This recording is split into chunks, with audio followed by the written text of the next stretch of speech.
دوستو اس ویڈیو میں ہم بات کرنے والے ہیں کہ اس زمانے میں مسجدوں سے آزان کی صدائیں سنائی دیتی ہے اور ہر مسلمان کو پتا ہے کہ آزان دینے کا مطلب ہے کہ نماز پڑھنے کے لیے جانا، لیکن کیا آپ کو پتا ہے کہ آزان کا آغاز کب سے ہوا، آزان کی ابتدا کب سے ہوئی؟ یعنی کہ آپ اس ویڈیو میں جان پاؤ گے کہ آزان کب سے دی جانے لگی، آزان کیسے شروع ہوئی اور کیسے ہم تک پہنچی۔ تو دوستو مکمل جاننے کے لیے ویڈیو میں تک بنے رہے۔ ویڈیو کو شروع کرنے سے پہلے ایک درخواست کہ ویڈیو پسند ہے تو دل سے لائک کر دیا کر، چینل پر نئے تو چینل کو سبسکرائب کر لے اور ساتھ میں پریس کر دے بیل آئیکن کو۔ So let's explore. دوستو آزان کا آغاز اور آزان کی ابتدا کیسے ہوئی، یہ واقعہ بہت سی سیرت کی کتابوں میں موجود ہے، جیسا کہ سیرت ابن ہشام، سیرت ابن خلدون اور سیرت المصطفیٰ جیسی معتمد علیہ کتابوں میں یہ واقعہ مذکور ہے۔ اور آپ کو پتا ہونا چاہیے کہ نبی کریم صلی اللہ تعالیٰ علیہ وسلم نماز کی فرضیت کے بعد جب تک کہ مکہ شریف میں تشریف فرما رہے بغیر آزان کے نماز ہوتی رہی، یعنی کہ نماز فرض ہونے کے بعد آزان کا کوئی طریقہ نہیں تھا، تو جب تک نبی کریم صلی اللہ تعالیٰ علیہ وسلم مکہ شریف میں رہے تو بغیر آزان کے نماز ہوتی رہی۔ اور جب آپ صلی اللہ تعالیٰ علیہ وسلم مکہ سے ہجرت کر کے مدینہ منورہ تشریف لائے تو وہاں بھی کچھ مدت تک بغیر آزان کے نماز پڑھی گئی، لیکن مکہ سے مدینہ ہجرت کرنے کے کچھ دن گزرنے کے بعد آزان کا حکم اللہ تبارک و تعالیٰ نے نازل فرما دیا۔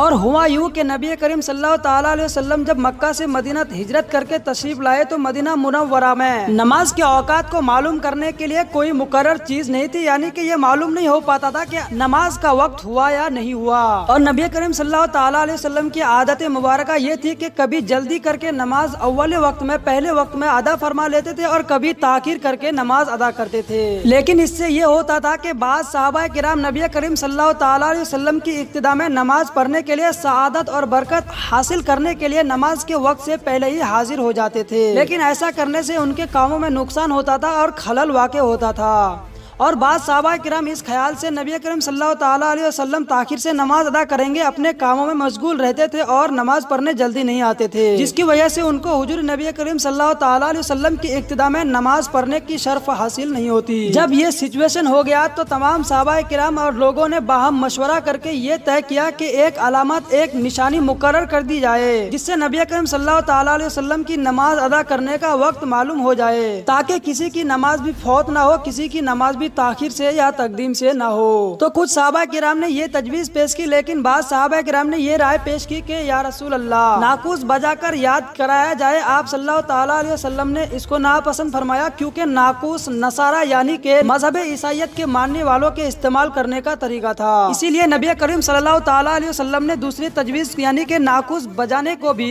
رد فرما دیا۔ اور بعض صحابہ کرام نے یہ مشورہ پیش کی کہ یا رسول اللہ بوق بجایا جائے۔ نبی کریم صلی اللہ تعالیٰ علیہ وسلم نے بھی اس کو نامنظوری قرار دیا اور فرمایا کہ یہ یہودیوں کا طریقہ ہے۔ اور بعض صحابہ کرام نے یہ رائے پیش کی کہ دب بجوا دیا جائے۔ آپ صلی اللہ تعالیٰ علیہ وسلم نے اس کو بھی قبول نہیں کیا اور فرمایا کہ یہ رومیوں کا طریقہ ہے کہ وہ دب بجایا کرتے ہیں۔ اور بعض صحابہ کرام نے یہ تجویز پیش کی کہ یا رسول اللہ آگ روشن کرا دی جائے، یعنی کہ جب نماز کا وقت ہو جائے تو آگ جلا دی جائے اور لوگ معلوم کر لے کہ نماز کا وقت ہو گیا اور نماز پڑھنے کے لیے آ جائے، لیکن نبی کریم صلی اللہ تعالیٰ علیہ وسلم نے اس کو بھی رد فرما دیا اور یہ فرمایا کہ یہ مجوسیوں کا طریقہ ہے، یعنی کہ مجوسی آگ کی پوجا کرتے ہیں تو آگ کے ذریعے ہم نماز کا وقت کیسے معلوم کریں۔ اور بعض صحابہ کرام نے یہ تجویز پیش کی، یہ رائے پیش کی کہ یا رسول اللہ ایک جھنڈا مقرر کر دیا جائے اور اس کو نصب کر دیا جائے، جن لوگوں کو جھنڈا نظر آئے گا وہ نماز پڑھنے کے لیے آ جائیں گے اور جن کو نظر نہ آئے تو نظر آنے والے لوگ جن کو نظر نہ آئے خبر کر دے اور وہ بھی پہنچ جائے۔ مگر نبی کریم صلی اللہ تعالیٰ علیہ وسلم نے اس تجویز کو بھی رد فرما دیا، یہاں تک کہ مجلس برخاست ہو گئی، ختم ہو گئی۔ نبی کریم صلی اللہ تعالیٰ علیہ وسلم اسی غور و فکر میں تھے اور اپنے گھر تشریف لے گئے، لیکن ہوا یوں کہ عبداللہ بن زید رضی اللہ تعالیٰ عنہ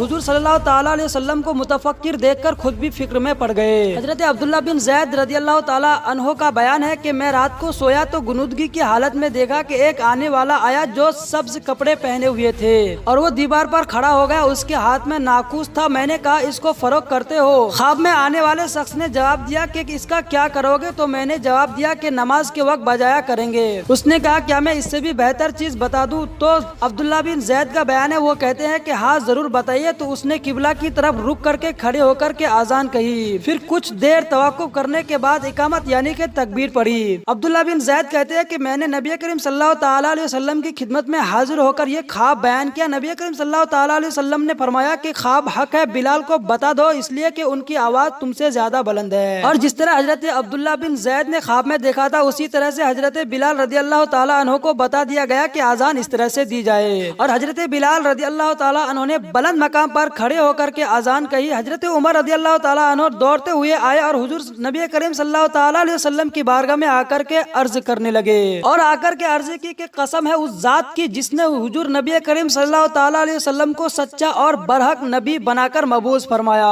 حضرت عمر رضی اللہ تعالیٰ عنہ کہنے لگے کہ یا رسول اللہ میں نے بھی ایسا ہی خواب دیکھا ہے مگر یہ مجھ پر سبقت لے گئے، یعنی کہ نبی کریم صلی اللہ تعالیٰ علیہ وسلم سے حضرت عمر یہ بیان کر رہے کہ میں نے بھی اسی طرح خواب دیکھا جیسا کہ عبداللہ بن زید نے دیکھا، لیکن مجھ سے پہلے حضرت عبداللہ بن زید نے آ کر کے آپ کو بتائے۔ اسی رات 7 صحابہ کرام نے ایک ہی طرح کا خواب دیکھا، یعنی کہ جو عبداللہ بن زید میں دیکھا، اور خواب میں آنے والا شخص حضرت جبریل امین علیہ السلام تھے جنہوں نے آ کر کے آزان کا طریقہ بتایا۔ تو دوستو یہ تھا آزان کے آغاز ہونے کا پورا واقعہ۔ اسی طریقے سے آزان شریعت مطہرہ کا ایک اہم جز بن گیا جو کہ ابھی ہم تک پہنچ چکا ہے، اور اسی دن سے آزان کا آغاز ہوا اور حضرت بلال رضی اللہ تعالیٰ عنہ نے آزان دی۔ تو دوستو آئی ہوپ کی انفارمیشن آپ کو اچھی لگی ہوگی۔ آج کے لیے اتنا ہی، ملتے ہیں نیکسٹ ویڈیو میں، تب تک کے لیے take care of your self. خدا